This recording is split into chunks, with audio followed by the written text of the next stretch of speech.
ధన్యవాదాలు అధ్యక్ష. మరి ఈరోజు కల్తీ అనేది పాల దగ్గర చూసుకుంటే ఒక పాలు చక్కగా మనకి ఇస్తారంటే దాంట్లో యూరియా కలుపుతున్నారు అధ్యక్ష, దాంట్లో జిగురు కలుపుతున్నారు అధ్యక్ష.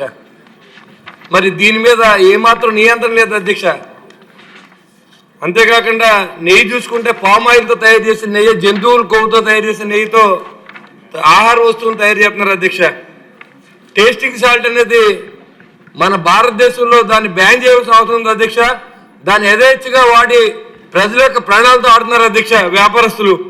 అదేవిధంగా కాఫీ టీల్లో కూడా చింతపిక్కల పొడిని వాడుతున్నారు అధ్యక్ష.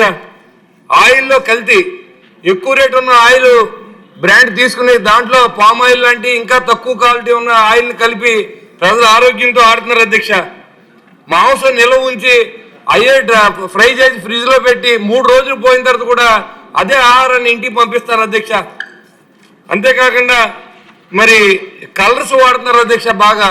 మరి ఆ కలర్స్ని కూడా బ్యాన్ చేయవలసిందిగా కోరుతున్నాను అధ్యక్ష. అంతేకాకుండా ఇన్ని జరుగుతున్నప్పుడు కూడా గత సంవత్సరం మనం ఇదే సభలో మాట్లాడుకున్నాం అధ్యక్ష. దీని మీద ఏమాత్రం నియంత్రణ లేదు అధ్యక్ష.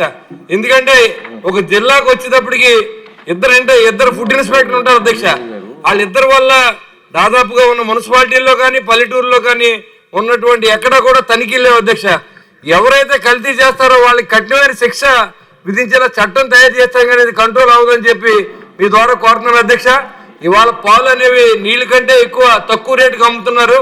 అవన్నీ కల్తీ జరుగుతుంది కాబట్టి దాన్ని కూడా నియంత్రణ చేయవలసిందిగా మీ ద్వారా మంత్రి గారిని కోరుతున్నారు అధ్యక్ష.